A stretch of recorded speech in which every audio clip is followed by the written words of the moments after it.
Ola, que tal, como están? Estamos xa no tempo do debate en Correo Televisión, hoxe con dous grandes asuntos, incendios e Cataluña e algunha outra cuestión, por suposto, como sempre, en clave local, na que logo imos entrar, con 4 xornalistas que me acompañan hoxe para analizar, pois os grandes temas que marcan a actualidade da semana. Neste lado da mesa, Pepe Castro, Luis Pérez, moi boas, benvidos como sempre. Neste outro lado, María Méndez, Virgilio Costas, moi boas. Moi boas, un placer vervos de novo, que había xa moito tempo. Así que nada, por aquí eu moi contenta tamén porque aceptarades como sempre o convite. Como digo, dúas cuestións centrais, Cataluña con moitos titulares, ese Consello de Ministros extraordinario do sábado para aplicar o artigo 155 da Constitución despois da resposta de Carles Puigdemont. Logo entraremos nese asunto.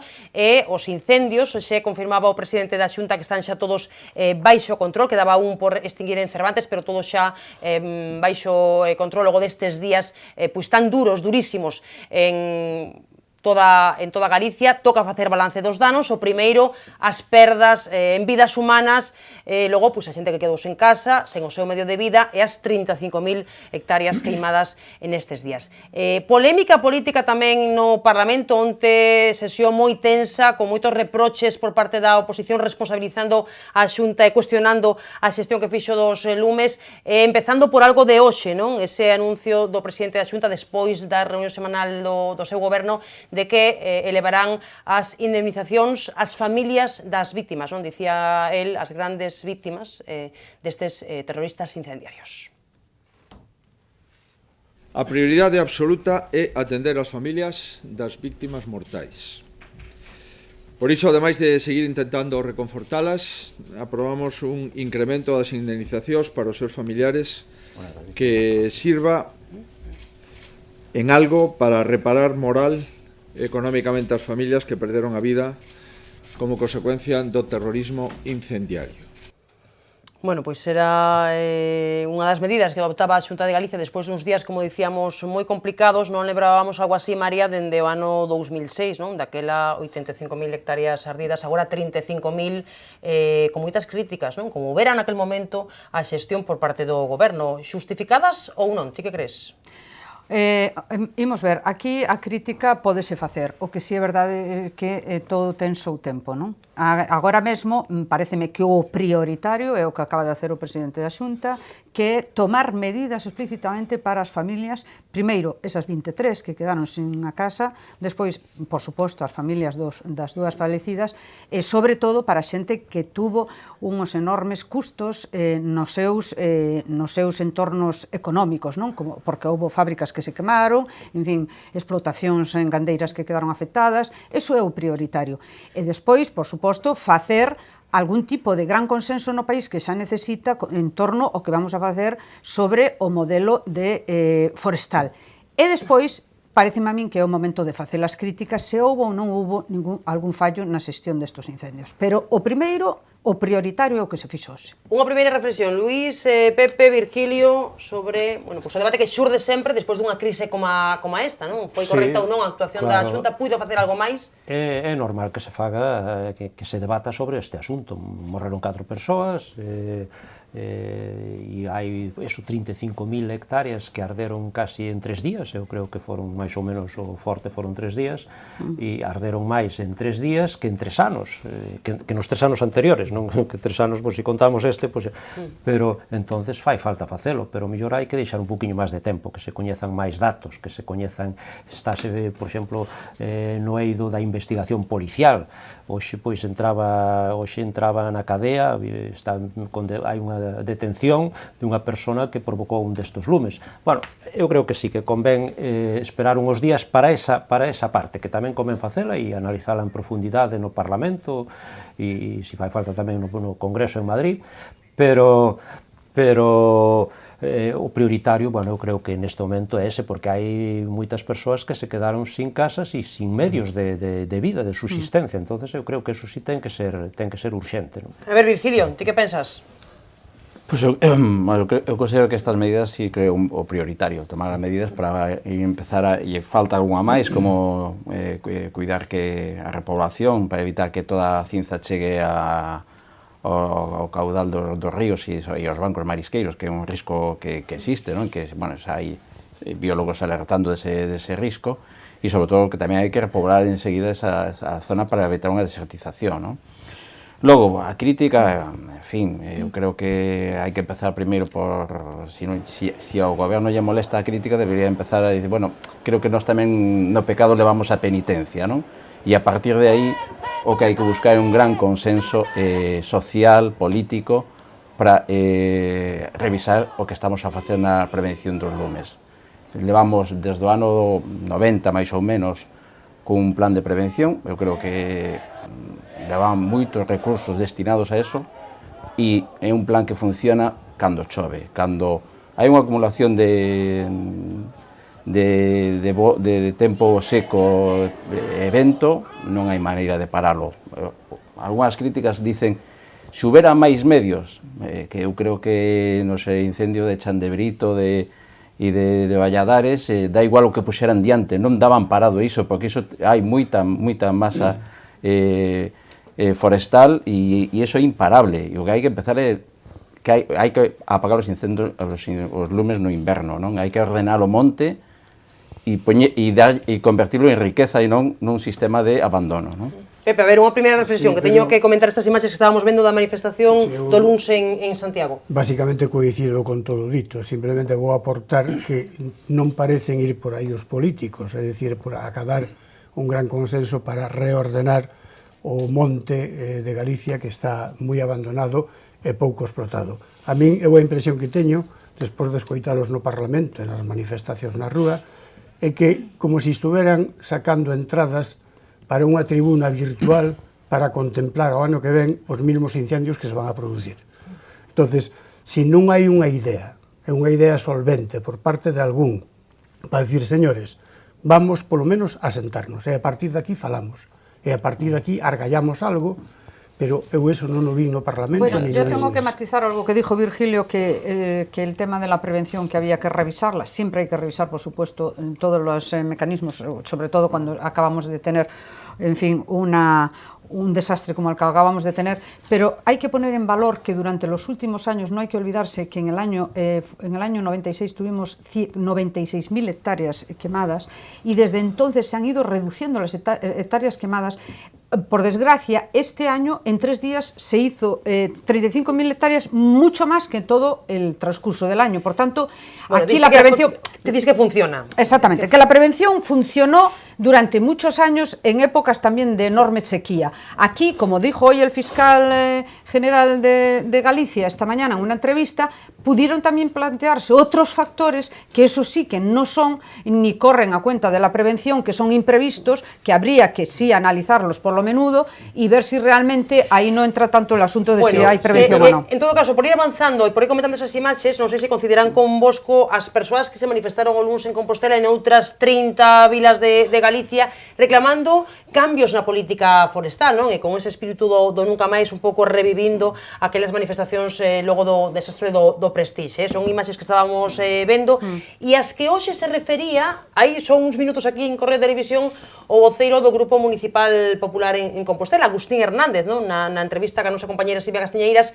cuestionaba pois precisamente que se convocaran manifestacións mentres Galicia arde. Eu creo que escoitedes esas palabras, logo me decides que pensades, porque había, como digo, milleiros de persoas na rúa. Agustín Hernández.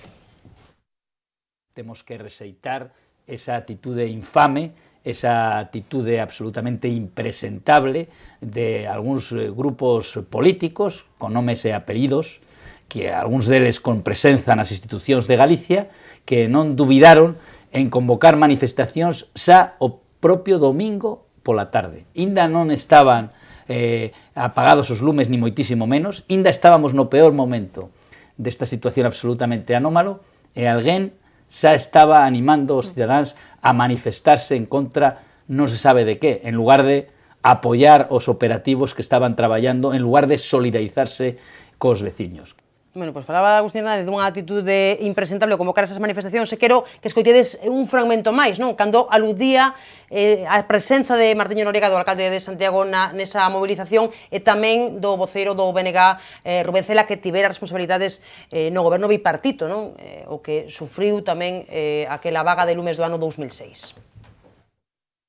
Por exemplo, é sorprendente que o alcalde estivera nesa manifestación cando era unha manifestación que non foi comunicada, non? Por tanto, unha actuación irresponsable do alcalde, tamén do portavoz do BNG, que, como dixen, o BNG tivo a oportunidade de dirixir a política forestal 4 anos en Galicia e ten o récord do ano con máis lumes e con máis superficie quemada da nosa historia.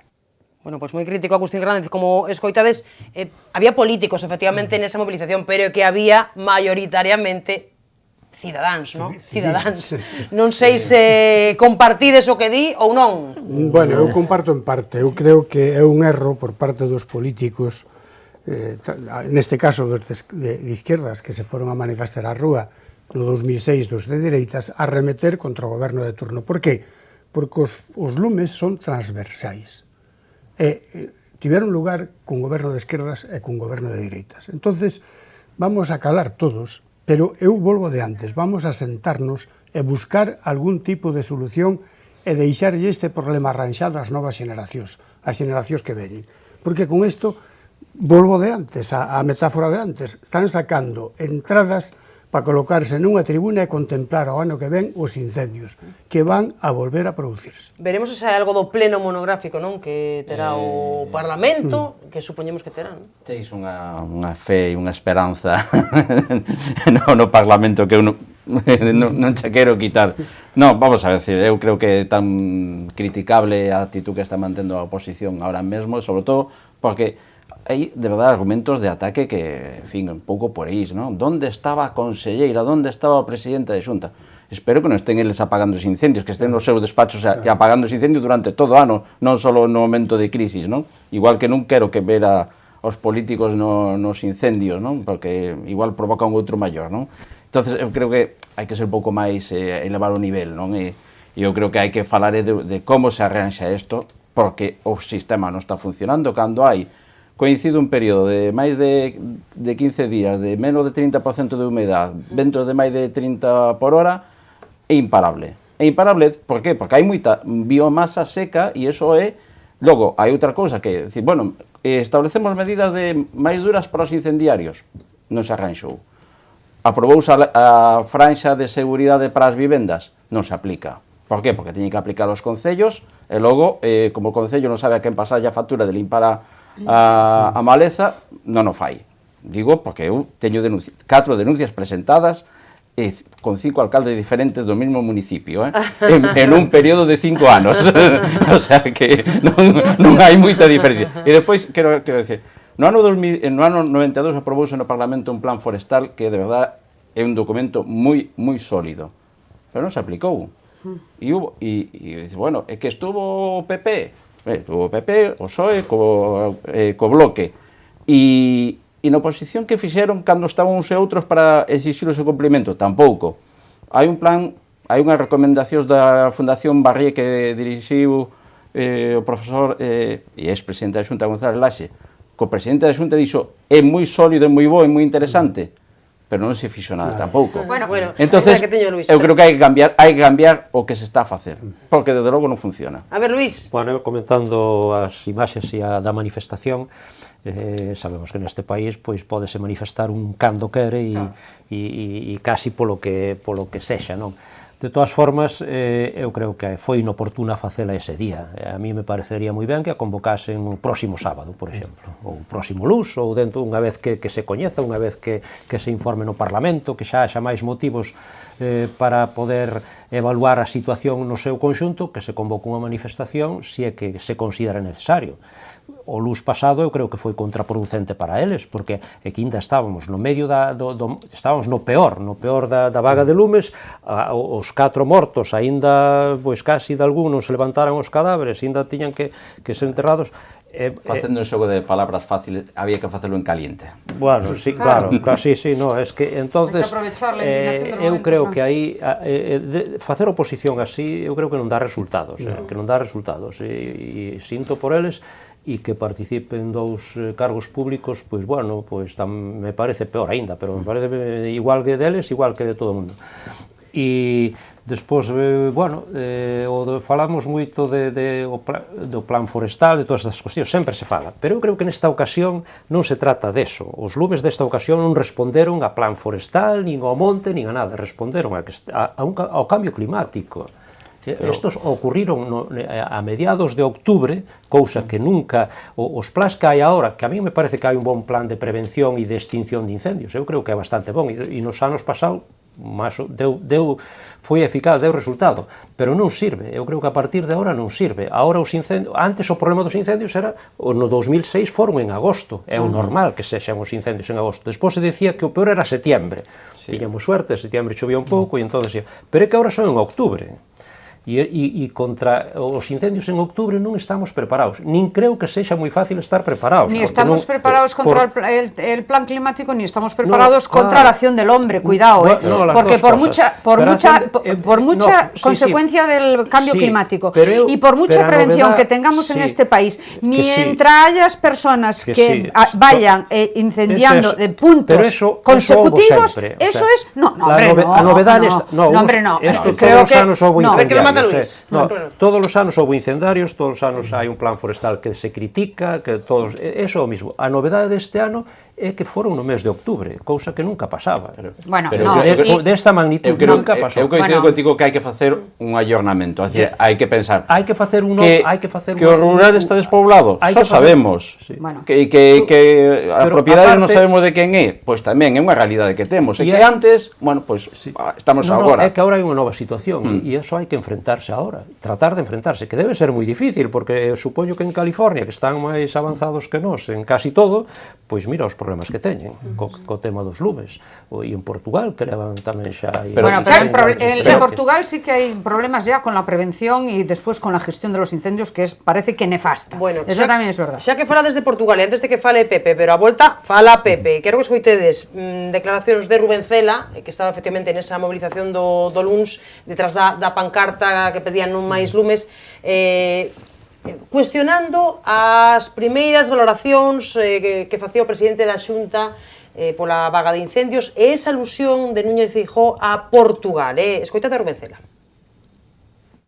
Non eu escoitando a Núñez Feijóo, pois claro, decías, non me parece as declaracións dun presidente dun país, que eso vale para un tertuliano, nunha tertulia na radio, na televisión. Ahora, cando decía que a culpa é de Portugal, cando Portugal acaba de ter un balance de mortos absolutamente escalofriante e padecer unha vaga de lumes terrible, porque ten uns problemas estruturais moi parecidos aos de Galiza, escoitar a Feijóo que todo o problema pois é eso, pois dun terrorismo incendiario e tal, dices ti, bueno, sí, evidentemente hai un problema coa xente que prende lume, pero o problema de fondo sempre vai estar aí se non se vai atacar, non? Quero dicir, os montes non se rozan solos. Efectivamente, non se rozan solos, Pepe. Pero o que acaba de decir Rubén Cela é propio dun político, non? Quero decir que di e non di nada. Non di absolutamente nada. Eu estou convencido, e aí coincido co presidente da Xunta, que hai unha trama incendiaria que non se pode probar, ni se pode demostrar, pero os incendios na zona de Vigo, nos Ancares, aquí en Santiago e Negreira, na zona de Ferrol, todos o mismo día, ao mesmo tempo, bueno, a min que me expliquen. Eu non sei quen é, nin o saben os xuíces, nin o sabe a xustiza, e seguramente é un fracaso social, un fracaso político, un fracaso da propia xustiza, un fracaso de todos. Pero o feito é ese, os montes arden porque lle plantan lume, sempre lle plantaron lume. E este día, aparte do cambio climático, que coincido con Luís, porque coincidiron unha serie de factores climáticos ese mismo día, pero aparte deso, foi unha auténtica confabulación. Hombre, Eu non no hay sei más de que quen. ver, por ejemplo, el caso de Vigo, que tanto se habla de la prevención y de la limpieza de las zonas limítrofes urbanas que tienen que alcanzar 300 metros, sí lo tenía y, sin embargo, sí se produjeron incendios. Eso, quiero decir, habrá que demostrar que también ahí está la gran dificultad de demostrar de cómo se incendia los montes, pero hay quien los incendia y eso es una evidencia que la tenemos. Ahora faltará saber qué razones hay detrás para hacerlo. Hai que nos incendia, só con que lle paguen 50 euros ou 150 Bueno, euros, pues non fíjate. creo que eu estou esperando declarou saber- este rapaz, Claro. de Esperando 21 saber- anos detido. El problema es quién le paga para Claro, incendiar y qué razones y objetivos É tiene que para iso é o hacerlo. que hai que saber, a ver Claro. quen lle pagou. Claro. A ver, eu espero que o tempo que leve na cadea este muchacho, este rapaciño que cando iba prendía lumes e cando voltaba apagabos, Cobraba hombre, doblemente. que recupera a memoria, non? E que diga quen foi o que lle meteu nun sobre 150 ou 200 euros. E hai outra cousa, un apunte solo. O presidente da Xunta, polo que eu escoitei, non lle botou a culpa a Portugal. Dixo que os lumes traspasaran o Miño. Claro. Pero non que fora culpa de Portugal, que é distinto. Sí, no, que a consecuencia de los vientos, de los enormes vientos del sur, lo que hicieron Fue la primera vez que exactamente, traspasaron las llamas de Portugal o da pasaron. trama terrorista axuda para entender un pouco para consolarnos de que isto é inevitable, pero desde logo, é dicir, en todos os anos hai moitos conato de incendio, como lle chama a administración, conato de incendio. Pero se non hai tanta humedad nin tanto vento, son Hombre, claro, facilmente está apagables. Está claro. E sobre todo se chove, pois nin vos conto, non? O problema é cando hai sequedad e cando hai moita maleza. E iso foi o que pasou outro día, que había moito vento e hai moita maleza, moita biomasa seca, que eso é imparable. perder. Y cuando a lo mejor alguien aprovechó esas circunstancias para hacer múltiples o que hai que facer, claro. se tuvese os montes limpios, era máis fácil controlalos, os incendios. Pero así é incontrolable. Pasa igual que en California, son incontrolables. Unha vez que entra o vento, non se poden parar. E iso é o que está pasando. Se facemos unha prevención de limpeza e ordenación, plantando madeira e cuidando a madeira, porque na Mariña tamén hai tempo seco e non arden os montes. Por que? Porque ali consideran que o monte é unha riqueza. E aquí, na parte sur, temos o monte a monte. Sin máis, sin cuidar. Porque allí hay más vigilancia. Pero son eles, son porque os propios... porque tiene una rentabilidad el monte, claro. Porque teñen Claro, cuidado claro. e porque é máis fácil de apagar os Claro. incendios. É dicir, o que E habrá porque que hai ver... máis vigilancia, E desde claro. logo, botalle a culpa a tramas terroristas, mira, no ano 90 xa Romai Beccarías había inventado a tramas terroristas con uns paracaídas, é dicir, seguimos justificando todo eso e nunca, oye, algún, despois de moitos anos, habrá confesado, eu participei na trama terrorista, pero non hai probas de todas estas cousas que se dice. Eso es lo peor, claro. Claro, é dicir, que no hay pruebas, que me no se parece puede increíble demostrar. que sigamos e ou ben lle chamamos as cousas polo seu nome ou non podemos encontrar a solución. Estábamos vendo imaxes da ministra Tejerina, que estivo aquí con Feijóo un pouco vendo como funcionara o operativo, dicía ela, non estamos preparados para combater todo este dano que causan os terroristas incendiarios. Sí, no, a ver, eso tamén non a deixa quedar moi ben, desde o meu punto de vista, porque, a ver, se non estamos preparados, pois habrá que prepararse, ou habría que prepararse antes. Pero nunca va a ser suficiente. No, pues. eso nunca tampouco... va a ser suficiente. Bueno, pero, ¿hasta dónde está el límite realmente de que haya gente con intencionalidad de preparados, es decir, non estamos preparados para loitar contra ETA. Bueno, pois loitouse contra ETA e distinto, pero bueno, son dos ámbitos de actuación moi diferentes, no uno y otro, ¿no? Se minimiza as posibilidades de atentados terroristas poñendo volardos, verdad que sí? Bueno, pois habrá que facer esa prevención. Tamén hai que facer esa prevención. Incendios cero non se vai a lograr. E mellor tamén hai que tomar medidas máis drásticas cos incendiarios. Hoxe, por exemplo, entraba unha na cadea e non parece que fose un gran incendio. Bueno, pois hoxe xa foi unha medida exemplarizante que por menos aplicaron o mismo que os Jordis por sedición. Claro, pero agora imos por Jordi, non te preocupes. Igual vai destruir probas. Por eso que é unha medida exemplarizante, porque eso podrá facer pensar a outros que queren que hai impunidade para poñer lume, porque eu creo que moito pasa eso. Pero sabes por qué surgió la detención de este señor, Luis? Sí. Porque hubo una persona que lo denunció. Y eso también es otro de los problemas añadidos que tenemos en este pueblo, que no hay concienciación social a la hora de denunciar gente que en las aldeas se sabe que incendia. Rápidamente todos. Eu que quería que me olvidé antes de decirlo e creo que convén é que igual que creo que non responderon adecuadamente os partidos políticos galegos, Pedro Sánchez e incluso Pablo Iglesias foron bastante máis comedidos cando viñeron aquí e fixeron as súas primeiras declaracións. Quizás, porque claro, tamén os habían Asturias, les afectaba porque los dos máis ou menos cogobernan ali, e tamén había moitos en Portugal, donde o modelo portugués, digamos, de goberno é o seu modelo. Entonces, bueno, todo se ten en conta, non? Ao mellor por eso tamén foron máis comedidos, pero a mí me pareceu ben, e me pareceu ben que viñeran, tamén foi criticado, me pareceu ben que viñeran, igual que veo o presidente do goberno, igual que veo a ministra, pois que veñan eles para saber o que pasou aquí. A ver, pero Pepe, mira, Virgilio, titular... con respecto á trama, en 2006 estaba de conselleiro Alfredo Suárez Canal.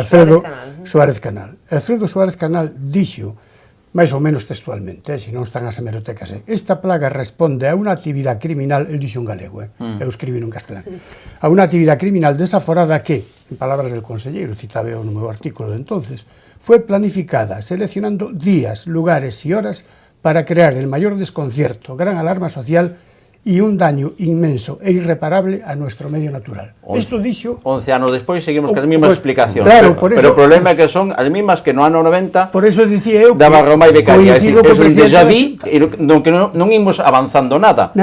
E unse botando esas culpas as aos outros. As localidades de tribuna para ver os incendios do ano que ven. E entonces, bueno, aparte, a ver si isto nos axuda a conquistar os votos nas próximas eleccións, e nos pon a nós para que nos critique polo mesmo. Non, bueno, esperemos que se avance nesto da protección do noso monte, e nós temos que avanzar tamén porque o tempo avanza tamén nos debates de Correo Televisión.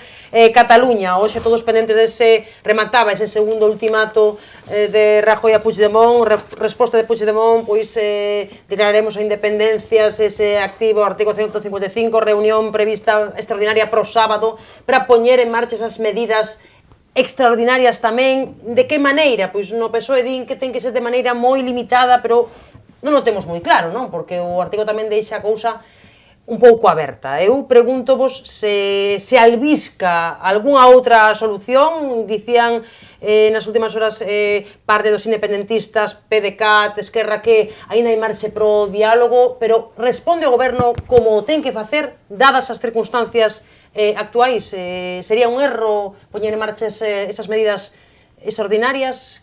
Bueno, que vai pasar? Xa que vai pasar é a pregunta do millón, pero...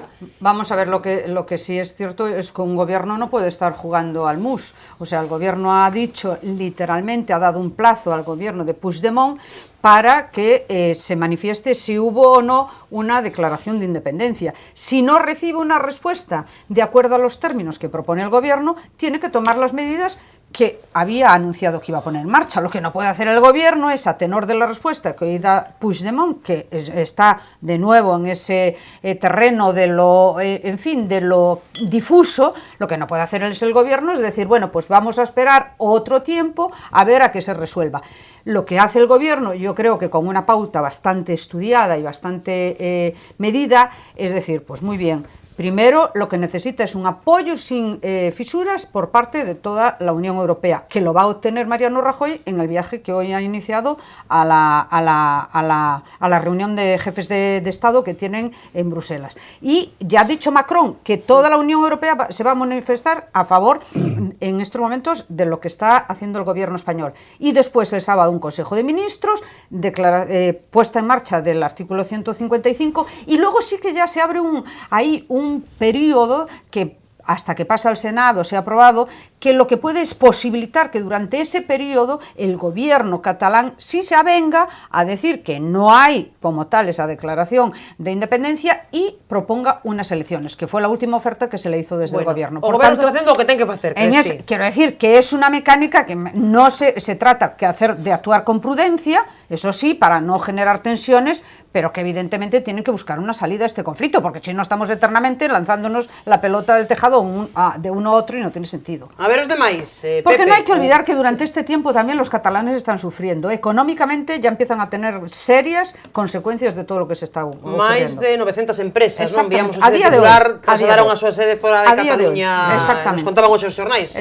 Pepe. Estes son os primeiros efectos colaterais económicos, que son moi importantes, sobre todo para Cataluña, non? O que é increíble, ao marxen do que vou a decir despois, é que Oriol Junqueras diga que non pasa nada, non?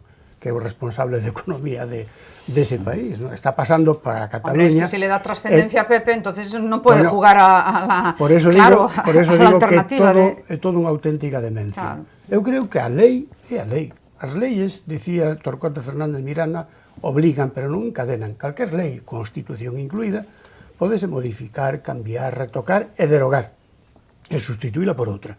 Pero mentes que teñamos unha lei, oiga, vamos a cumplila, non?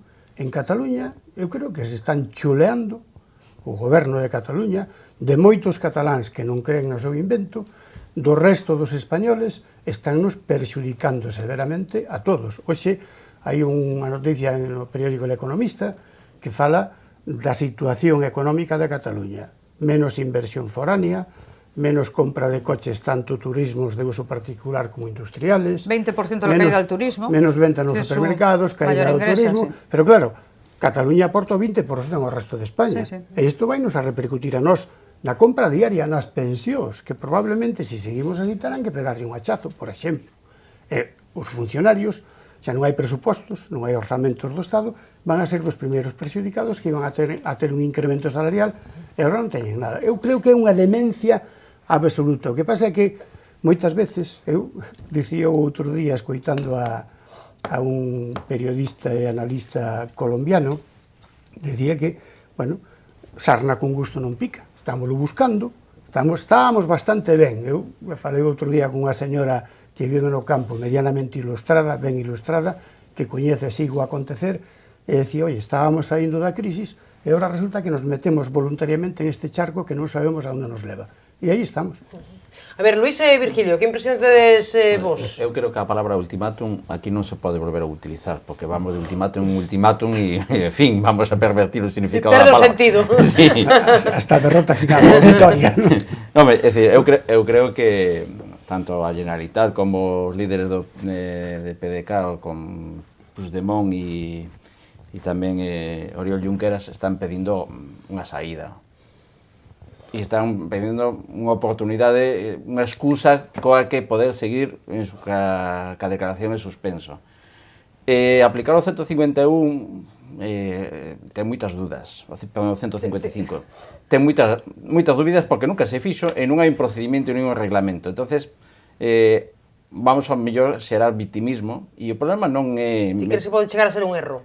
Non se pode dinamitar todas as pontes, porque ao final vai haber unha situación de diálogo. Eu penso que calquer xurista o recoñece que é mellor un mal acordo que un bo pleito.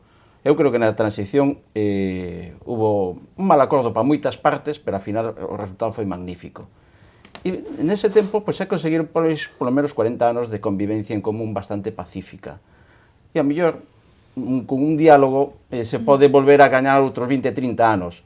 Si non, vamos a gañar 20-30 anos de conflito permanente. E eu creo que esa é a saída que hai que buscar. E logo, é dicir, hai unha situación que non está controlada, que isto non pasa por meter na cárcel a Oriol Junqueras, a Carles Puigdemont e a 4 pero nadie maneja en esos momentos esa alternativa, Porque o problema é social. Hai unha parte importante da sociedade catalana que quere a independencia ou que está radicalizada. E iso é incontrolable. Eso, desde logo, non é facilmente controlable.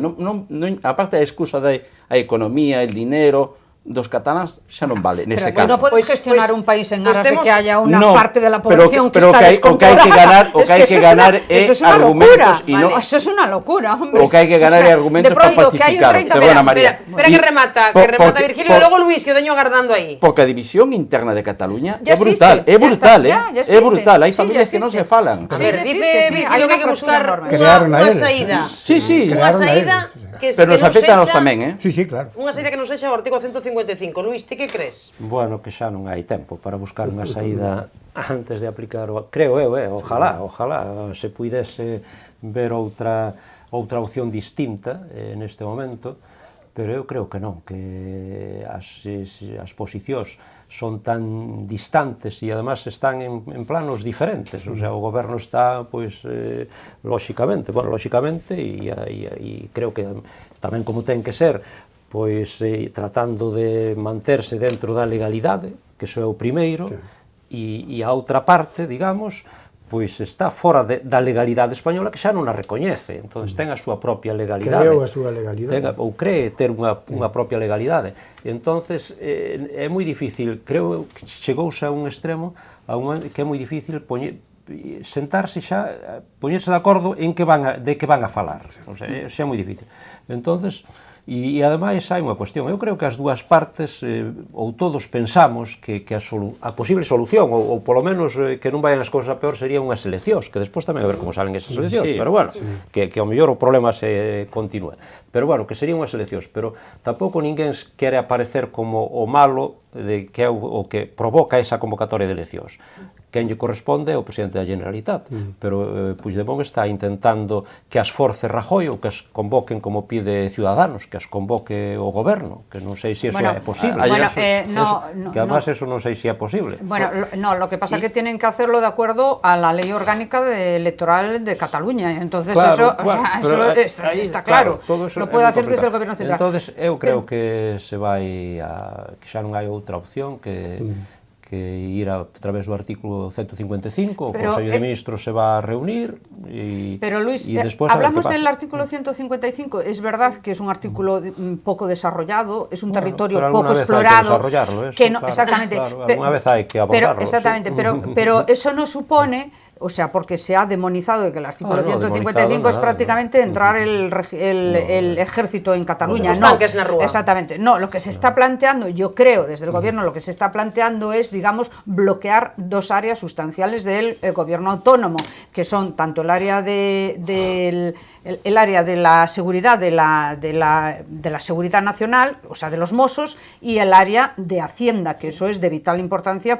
que ya está más o menos intervenida, pero con un control más férreo sobre el presupuesto. Y con esas dos áreas, digamos, de control por parte del gobierno central, después provocar o llevar la comunidad hacia un proceso electoral. Y eso es la alternativa. Yo creo que al final todo esto no es una cuestión de que los puentes del diálogo estén rotos, sino que aquí el diálogo se va a restaurar en el momento en el que el gobierno central se avenga, que es lo que en el fondo quiere Cataluña, a un cupo fiscal específico similar al del País Vasco. Y por ahí va a pasar, digamos, yo creo que el futuro de la negociación. Pero con respecto al tema de la independencia, yo creo que tampoco en estos momentos Cataluña, no siendo mayoritariamente independiente, que no lo es, no puede unas formaciones políticas, como en estos momentos Junts pel Sí, establecer e imponer un sistema que no es aceptado por la gran mayoría de la población. A ver, rápidamente, Pepe. En eso estou de acordo de que non é maioría, pero tampouco son 4 gatos. Pero non é la mayoría. Pepe, agarda. No, de todas formas, eu creo que o problema está tan desmadrado, porque o problema é levarnos á rúa. Agora xa non, Puigdemont non controla nada, absolutamente nada, e o goberno non controla nada. Eu non sei quen controla, pero o problema está na rúa. E eles teñen un relato, e ese relato convence e vai ganando adeptos á causa. O goberno central, creo que o gran fallo do goberno central foi non ter un relato para contrarrestar todas estas informacións que están saindo da Generalitat e dos seus adeptos e colaboradores. Por exemplo, ahora mismo hai un discurso en parte do mundo que temos presos políticos, 2 presos políticos en España, cando non son presos políticos, son xente que quebrantou a legalidade vixente. E o que quebranta a legalidade vixente ou vai a cadea ou ten outro tipo de penas, pero entra no terreno da xusticia. E aí foi o fallo do goberno central. Eu non creo que o cupo agora, María, sexa xa a solución, porque esta xente non se senta. E primeiro, para sentarse, ten que volver á legalidade. Bueno, primero restaurar la legalidad. Pero no te olvides que en el bloque independentista hay enormes fisuras en estos momentos. PDK, por ejemplo, ya no está tan de acuerdo con apoyar ninguna posición de lo que está en estos momentos apoyando.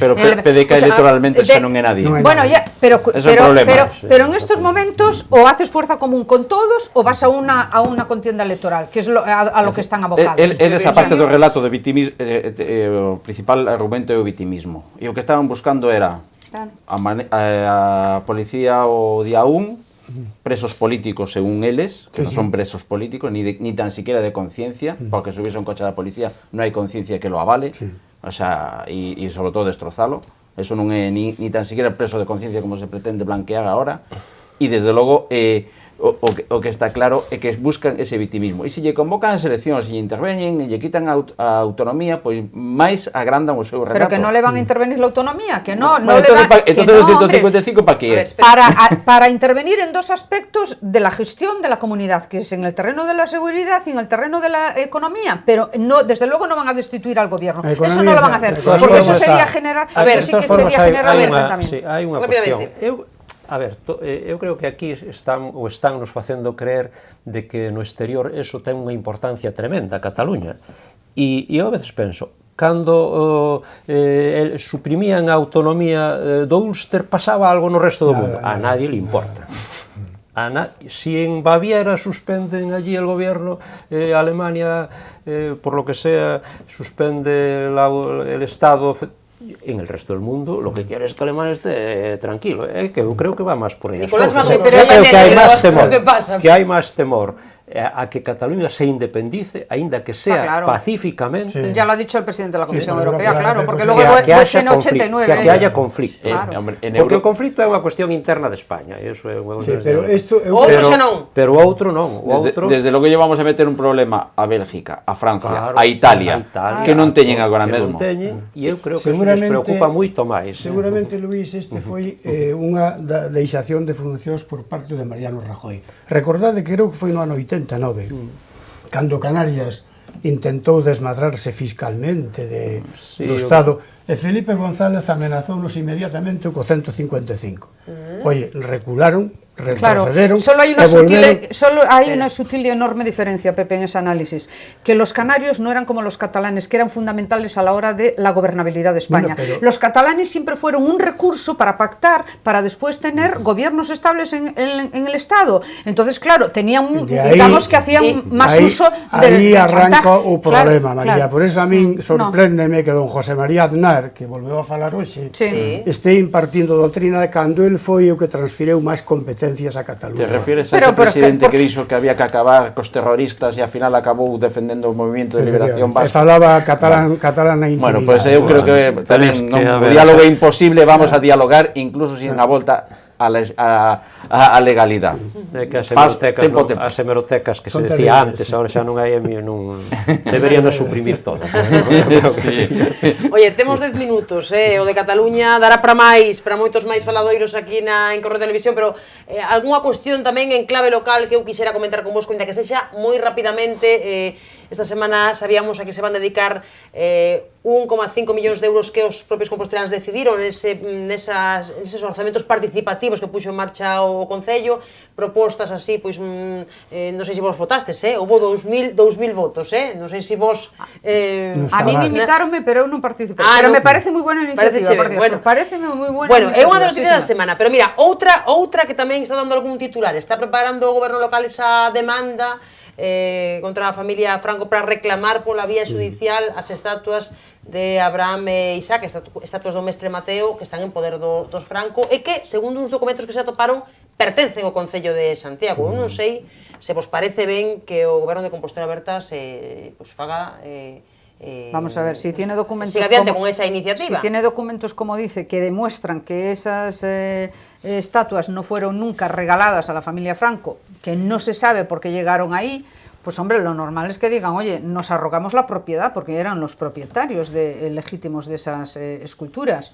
Ahora, a mí lo que no me parece normal es estos amagos que se hace. Vamos a hacer un dossier no sé qué, no sé cuánto, y en 15 días, si no nos dan una respuesta, los llevamos al juzgado. Y pasan los 15 días y dicen, no, seguimos preparando el proceso judicial para ya reclamarlos judicialmente. Bueno, yo creo que estas cosas hay que hacerlas, trabajarlas seriamente y después, cuando sea el día, presentarlo en instancia judicial. Ahora, mira, esto non é aos papéis da demanda, pero sí que son os das escrituras, que atoparon aí que demostrarían que esas estatuas son propiedade do Concello e que non podían sair do Concello, Luís? Sí, foi unha das grandes sorpresas que tivemos recentemente. A persoa que vendeu esas esculturas ao Concello na súa época, creo que foi antes da guerra, expresamente, pois foi ca condición que non se podían donar, vender, bueno, que se non revertirían á familia ou algo así, foron un pouco esa condición. A ver, si é certo, e creo que parece ser que sí, eu creo que o fai moi ben o Concello de Santiago, además, neste caso creo que todos os grupos están de acordo en reclamar eso, porque si é propiedade e agora encontraches eso, é curioso porque isto saiu a raíz de que houve unha exposición, senón ninguén se acorda, bueno, ninguén o sabía, porque a mira que levamos xa máis de, desde que existe a democracia, xa non digamos antes, que non se podía reclamar, pero desde que existe a democracia, que pasaron aí un montón de alcaldes, e ninguén no Concello pois se dera conta de que había uns posibles bens culturais de Santiago, da cidade, que os tiña unha familia particular, non?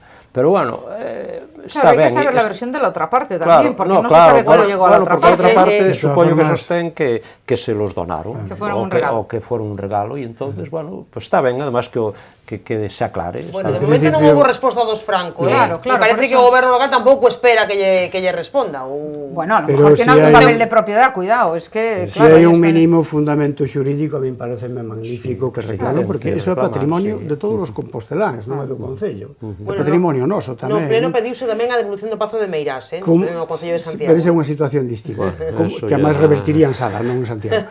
Como me parece ben que os egipcios e os griegos reclamen ao Museo Británico, ao Museo de París, cantidad de esculturas que teñen ali. Bueno, es otro procedimiento porque teorizadas, pero tú piensas que fue capital británico el que realmente posibilitó que se hicieran esos yacimientos arqueológicos en lugares tan diferentes del mundo, pero empezando por Egipto. Eso non justifica facer unha racia elevar a ser... No, yo no justifico nada, pero digo que en cualquier caso ahí hay una apuesta económica por extraer eso a cambio de algo. Oye, yo voy a tu país, te facilito el que hacer yacimientos arqueológicos a cambio de algo, entonces tú me dices, pues yo te cedo tanto. Estamos siendo de escenario. Claro, es otra cosa. A ver que me queda, Virgilio, casi despido. A mí me parece ben que se reclame, sobre todo se hai unha mínima base para facelo, e sobre todo, pois eso, que algúns expolios que se fixeron naquela época non se deben de volver a permitir e que quede constancia, non?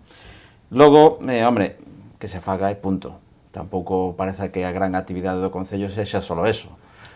Porque a mellor teñen que dedicar... Parece, logo, ou que? En fin, ou transmiten mal a información ou a sensación que percibo eu é que a gran dedicación que ten ahora mismo o Concello é recuperar esas dúas estancias. O relato que ten. Lo que también habría que analizar es la responsabilidad... 20 segundos. La responsabilidad del regidor municipal en esos momentos para regalar, o sea, parte del patrimonio de la ciudad. Es que es una cosa intolerable eso. También habría que analizar lo que se está haciendo sin que lo sepa.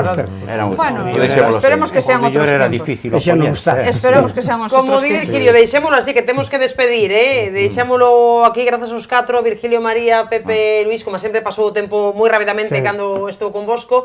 A todos grazas por seguirnos un día máis, volvemos con máis debate a semana que ven aquí en Correo Televisión, entre mentres sigan, por suposto, informados ca televisión da cidade. Moi boa noite.